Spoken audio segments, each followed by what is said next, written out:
In a quiet, historic chamber deep within the palace walls, a moment unfolded that would redefine the modern British monarchy. No cameras flashed, no press releases went out, and no official alerts reached broadcasters beyond the gates. A carefully chosen group of senior members of the royal family, long-serving palace officials, and trusted constitutional advisors had been summoned without any clear explanation of the hour or the purpose. The room itself carried the weight of centuries, thick walls, heavy curtains, and the kind of profound hush that settles only when something of lasting consequence is about to take place. None of those present knew they were about to witness an event that would rank among the most significant in contemporary royal history. Catherine arrived without fanfare. There were no tabloid tip-offs, no advance briefings, and no press cameras waiting outside. She entered with the composed grace that had become her hallmark, the quiet strength of someone long accustomed to bearing the weight of public eyes every day. Those who saw her that day later remarked on the same quality they had always noticed. She carried herself as if the attention of the nation rested lightly on her shoulders, even when the stakes were higher than anyone in the room yet understood. When King Charles entered the chamber, the atmosphere shifted instantly and unmistakably. Those present later described a physical stillness, a collective holding of breath comparable to the heavy silence that precedes a summer storm. Although he appeared stronger and more determined than many had expected given the challenges of recent years, there was an unmistakable sense that time was precious and that decisive action could no longer be postponed. He moved more slowly than observers had seen in the past, yet every step carried purpose. After a long pause at the head of the room, during which no one dared speak or even shift, he turned and met Catherine's eyes. What followed was not theatre and not mere formality. It was an affirmation. He reached for a second crown that had been placed near the throne, an object whose presence had baffled even the most experienced people in the room only moments earlier. Senior members of the family sitting just a few feet away, palace staff of decades, standing, and constitutional experts alike, had been unable to comprehend why it was there. Charles alone knew. With deliberate care, he lifted the crown and placed it upon Catherine's shoulders for all time. Every eye in the chamber fixed on the gesture. The silence that followed was absolute. In that single act, the king conveyed what formal statements and carefully worded press notices never could, that Catherine stood as the emotional center, the most trusted public face, and the figure of quiet authority around whom the modern monarchy would increasingly revolve. The gathering had been arranged with characteristic royal discretion. Neither the time nor the day had been disclosed in advance. No official notification left the palace gates. It was a silent assembly in one of Britain's oldest rooms, chosen precisely because its walls had witnessed other turning points, and because its privacy could be guaranteed. Charles had requested the presence of a select circle, only senior royals, experienced advisors, and officials who had served through successive reigns. None of them arrived expecting history. They left knowing they had just seen it. This private recognition did not alter the line of succession. William remains the heir apparent, and Prince George stands next in line, as the Constitution and more than 1,000 years of tradition dictate. Nothing in statute changed. What shifted was something less formal yet potentially more enduring. The British Constitution is not a single written document, but a living framework of laws, judicial decisions, customs, and shared understandings developed across centuries. That flexibility has always allowed subtle evolution without rewriting the law. Charles, who understands this tradition more deeply than most, used it here with precision. By elevating Catherine in the eyes of those present, and through the careful channels that followed, in the eyes of the wider public, he directed the emotional loyalty of the nation toward the person best equipped to carry the monarchy's relevance into an uncertain future. To grasp the full weight of the decision, one must return to the void left by Queen Elizabeth II's death on 8 September 2022 at Balmoral Castle in Scotland. For 70 years, she had embodied stability, institutional memory, and a quiet authority that required no raised voice. She was the fixed point around which the entire institution revolved. Her passing removed not only a monarch, but the reliable reference point that generations had taken for granted. The world lost a sovereign. Britain lost a living embodiment of continuity. In the years that followed, the monarchy searched, sometimes visibly and sometimes quietly, for ways to fill even part of that space. Charles inherited both the crown and the unfinished question of who could help restore that sense of steady center. His own coronation on 6 May 2023 in Westminster Abbey was a moment of genuine pageantry and constitutional significance. Yet it also marked the beginning of a reign that would be tested almost immediately by personal challenge. In February 2024, Buckingham Palace announced that the king was receiving treatment for an undisclosed form of cancer. He stepped back from many public duties in the early months of that year to undergo treatment, yet he never relinquished the essential work of the sovereign. Documents continued to be signed, briefings continued to be received, and constitutional responsibilities continued to be discharged. By December 2025, he was able to report, in a video message recorded for Channel 4's Stand Up to Cancer campaign, that his treatment had moved into a cautious monitoring phase. He spoke as someone who had lived the experience, emphasizing the importance of early diagnosis and the advances that had made his progress possible. Even while managing his health, he maintained a demanding schedule. In 2025, he completed hundreds of public engagements, remaining one of the hardest-working members of the family. Hard work alone, however, does not answer the deeper question every monarchy must confront: who will provide the emotional and symbolic leadership that keeps the institution connected to the people it serves. Throughout this period, Charles had been watching Catherine with particular attention. He saw her poise at formal occasions, the natural way she engaged with people of every background, and more importantly, the resilience she displayed under pressure. In March 2024, she herself disclosed a cancer diagnosis in a calm, unscripted video filmed in a garden at Windsor. Wearing a simple striped shirt and speaking without notes, she told the world she was beginning preventive chemotherapy. The public response was immediate and profound. In the weeks and months that followed, as she withdrew from public life to focus on recovery and the well-being of her 3 children, the tone of public conversation shifted. The intense, sometimes harsh scrutiny that had followed her for 15 years softened. People recognized a shared human experience, fear, waiting, quiet endurance, and felt a deeper connection. Comments became more protective. Interest moved beyond wardrobe choices to something more fundamental: a royal figure confronting the same uncertainties ordinary families face. Catherine completed chemotherapy in September 2024 and began a carefully measured return to public life, choosing engagements of genuine substance and avoiding those that could wait.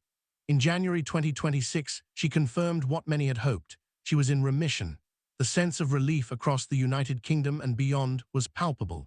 She emerged from the ordeal not diminished but strengthened, more approachable, more human, yet no less composed. Her marriage remained steady, her sense of duty intact, and her compassion for others undimmed. Analysts and palace sources alike noted that she now possessed a quality of authenticity that cannot be manufactured by stylists or press teams. What she had demonstrated was real, and the real is what endures. This authenticity translated into tangible influence. The long-recognized Kate effect, the phenomenon in which almost every item she wears sells out within hours, had always illustrated commercial power. More significant was her growing institutional role. In 2026, she became the first Princess of Wales in 116 years to grant royal warrants, a privilege last exercised by Queen Mary. She approached the responsibility with seriousness, viewing it as a means to champion British craftsmanship, skills, and industry at a time when such support carried real economic and cultural weight. Her public appearances, always carefully chosen, projected warmth combined with quiet authority. As Colonel of the Irish Guards, she led the regiment's St. Patrick's Day celebrations at their barracks with a combination of knowledge, warmth, and genuine engagement that left a lasting impression. Palace sources described her as someone who had learned from Queen Elizabeth II the art of seamless, steady presence, and who possessed the qualities necessary to make that transition over the course of a career. Behind the scenes, preparations for the private ceremony had been meticulous and discreet. In the months leading up to the gathering, a series of quiet conversations took place between the King, the Prince of Wales, and a small circle of senior constitutional advisors. These discussions occurred first at Highgrove and later at Buckingham Palace. They did not center on medical succession planning. The palace has always kept such matters carefully separate. Instead, they focused on a subtler and in many ways more important subject: the public's evolving relationship with the future of the monarchy. Approval ratings in 2024 and 2025 told a nuanced story. There was solid respect for King Charles, growing acceptance of Queen Camilla, deep trust in Prince William, and something warmer and more personal toward Catherine. She was not merely liked or admired, she was cherished. Polls struggled to capture the full depth of that loyalty. The palace understood that legal succession alone does not guarantee relevance. People need to feel that the institution still belongs to them, still reflects something enduring and trustworthy. Catherine already embodied that connection. Every step of the preparation was designed to appear natural, an ability the palace has perfected over generations, making significant decisions look effortless. In reality, the process was careful and considered. William was involved in every major choice. Advisors examined the constitutional implications with seriousness. The question was never whether Catherine would one day be queen consort. That was already settled by the succession. The question was how, and with what symbolic weight, her present leadership would be acknowledged. Charles chose a private room, a small gathering, and a single deliberate act rather than a conventional press statement. He wanted the recognition to feel personal, immediate, and unmistakable. When news of the private ceremony eventually filtered through official channels, the reaction across Britain followed a consistent pattern. First, there was silence. Then a wave of relief moved through those who heard it. From serious newspapers to popular tabloids, from constitutional specialists to ordinary people who had followed Catherine's journey from student to princess to mother, the response was remarkably unified. Political figures from different parties issued measured statements acknowledging her importance to the monarchy both now and in the years ahead. Consensus is rare in modern British politics, yet the view that elevating Catherine was a positive and timely step for the institution was nearly universal. One senior government official, speaking on condition of anonymity, described it as a necessary modernization. Another observer noted that in an age of division and suspicion, the monarchy's greatest strength remains its capacity to bring people together, and that Catherine is particularly well equipped for that role. Outside Westminster, the public examined the constitutional subtlety with the concentrated interest the British still reserve for matters of the crown. Some argued that by avoiding formal proclamations, Charles had achieved something more powerful, a demonstration of urgency and directness that protocol alone could never have conveyed. The personal context, a king managing his own health, a daughter-in-law returning from her own battle, gave the moment additional resonance. History is often written in quiet rooms long before it appears in official records. Occasionally, a moment is so clear that those who witness it recognize its significance as it happens. This was one of those moments. Charles continues to reign. He maintains a full schedule of formal responsibilities and meetings with visiting heads of state. The transition of his treatment into a precautionary phase at the end of 2025 did not signal retreat. On the contrary, his public messages have emphasized hope, early diagnosis, and the advances in cancer care that made his progress possible. He still possesses time, authority, and a platform, and he intends to use them. Yet the question every sovereign eventually faces is not merely who succeeds them, that is settled by birth and law, but what they leave behind. Relevance is not automatic. It must be cultivated and protected. The nature of Charles's relationship with Catherine reveals much about the legacy he is shaping. Constitutional technicalities are secondary here. The deeper issue is the people's perception of what the monarchy stands for. The institution's survival depends on the continuing belief that it still matters and still serves a purpose. Catherine represents a form of contemporary royalty that people can trust. She does not present herself as flawless or remote. Own struggle with illness allowed the public to see her as fully human. Under intense scrutiny, she returned to her work with clear purpose. A small moment earlier in 2026 captured the essence of that connection. At the Evelina London Children's Hospital, a 10-year-old girl approached her and asked whether she was the Queen. Catherine paused, smiled, and answered with characteristic gentleness and honesty. The clip spread widely and said more about her character than any formal title could. When the time comes, William will ascend the throne and George will follow, as has been the pattern for more than a millennium. The monarchy has survived obstacles and transformations before, yet a line of succession alone is never enough. Relevance requires that people across the country continue to feel the institution is somehow theirs. Charles made a deliberate choice that will shape his legacy for decades. He selected not simply the person next in line by right, but the person who has already been living the answer to the question the monarchy must keep answering: how to remain trusted, approachable, and necessary in a changing world. He named Catherine. The British public recognized the decision in a quiet, collective way, as if a nation had finally exhaled. The final significant acts of a reign are often performed like this, not with grand proclamations, but with careful, personal choices that redirect loyalty and trust. When King Charles looked at Catherine that day in the old palace room, he saw not only the future queen consort, but the figure most capable of ensuring that the British people continue to believe the monarchy still matters. In recognizing her, he entrusted the institution's living relevance to someone already proving she can carry it.